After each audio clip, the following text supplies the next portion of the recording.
Which leads us to one of the issues causing this problem, the state's demographics. Vermont is not getting younger. There are plenty of jobs, not enough people, not enough housing. This morning, the executive director of the Vermont Futures Project joins us. It's the nonprofit looking at these issues, providing a vision and some solutions to get the state on track to make it the place to live. Kevin Chu, thanks for being here this morning on NBC5 In Depth. Thanks for having me, Brian. Give the viewers a little idea of who you are. You're a native Vermonter and went to school here. That's right. So I was born in Vermont and grew up here. I want to grow old here too. I'm lucky to be in Vermont. My parents immigrated from Southeast China back in 1986, and they came to the United States in pursuit of the American dream in search of economic opportunity.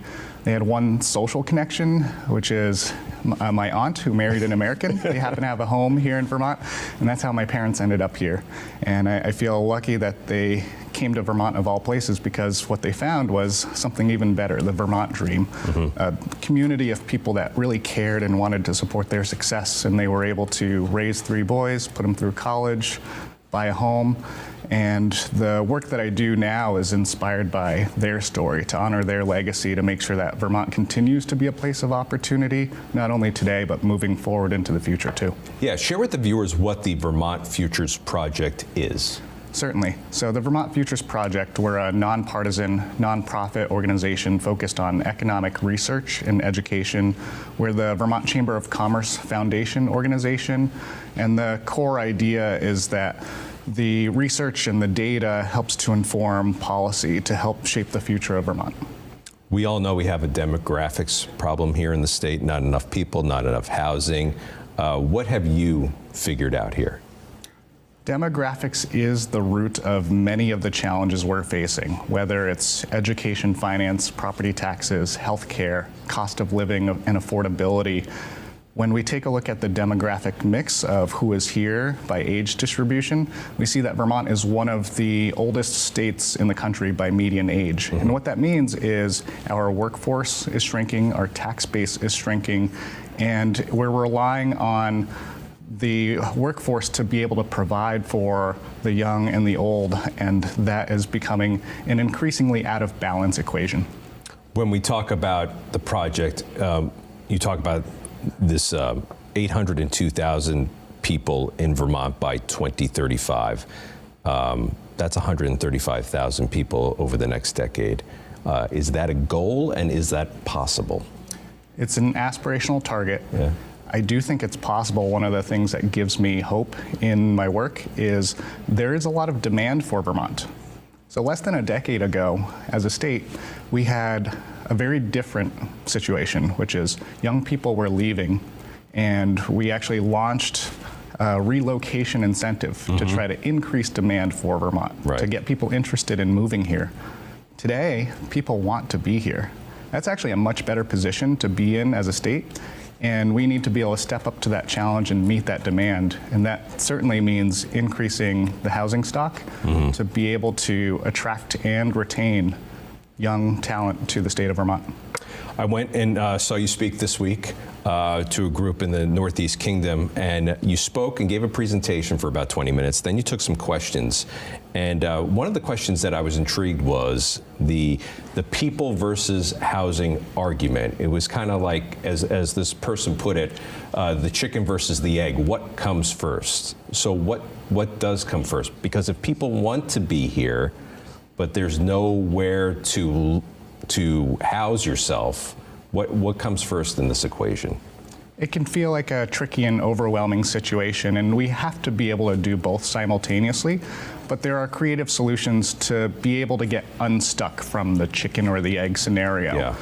I replied to that person at the presentation on Tuesday that I had a conversation with a friend of mine, Bosnian refugee who works in development now. And he has family who live in Bosnia and travel around Europe seasonally to help build homes in other countries. Right.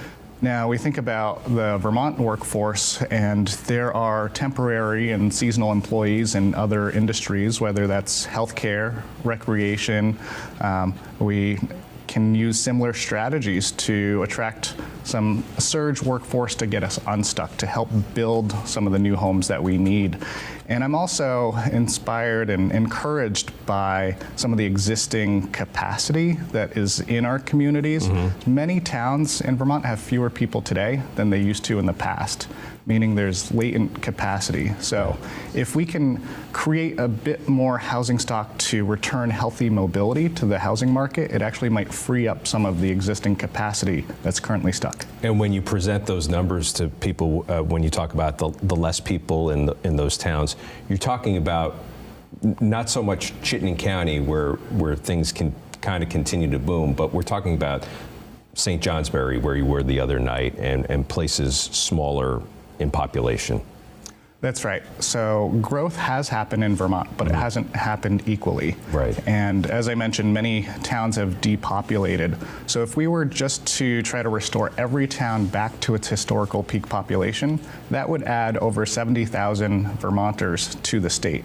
So population growth is also a rural revitalization strategy. As the Vermont Futures Project, you can't go down to Montpelier and lobby, as you said the other night. So how is it you're getting this message out? As I mentioned, that our work is research and education.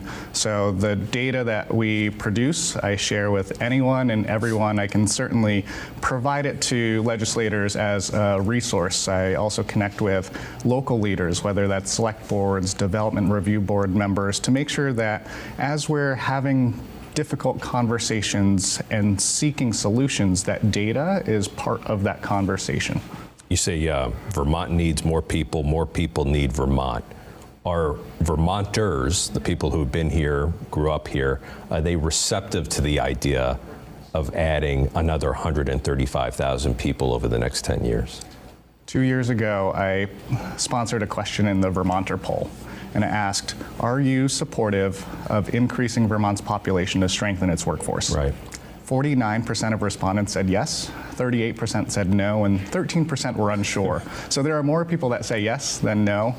And again, that's something that inspires me. It gives me hope. I think that we hear the no voices often, and they could be quite loud, but the more I travel around the state and the more that I connect with people, the more people are connecting the dots between some of the very real challenges they're facing on a day-to-day basis and the need for growth, the need for more population.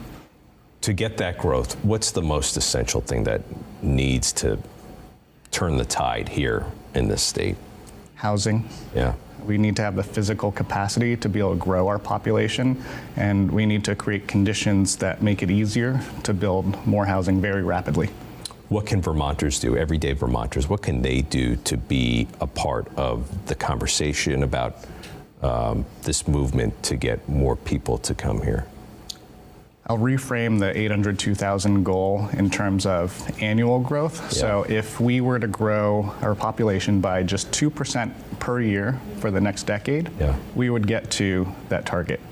Now, what everyday Vermonters can do is just ask, how can I support 2% in my community? Right. So if you live in a town of 1,000 people, that means adding about 20 people over the next year. I think that would take 4 or 5, maybe 6 homes to add those 20 people. So we need to be able to break apart that large number into these tangible, smaller chunks at the local level and at the regional level, and recognize it's actually a very achievable goal. Will we know in the next 3 to 5 years if we're able to hit the 802 by 2035? The data will be able to tell us whether we're on track or not. Yeah. And I think that can be a helpful guide in the policy conversations as well. I think about how Vermont was very much a leader during the pandemic in using data to inform how policy gets shaped. I remember the phrase opening or closing the spigot. And I think we can use a similar tactic when it comes to accelerating or decelerating housing. And over the past 50 years, we've been adding different barriers, different regulations and rules that have decelerated housing, and it might be time to open the spigot a little bit and go in the other direction. A conversation I'm sure is going to be had in Montpelier starting in January. I'm sure it will. All right, Kevin, thanks for joining us this morning. Thank you, Brian.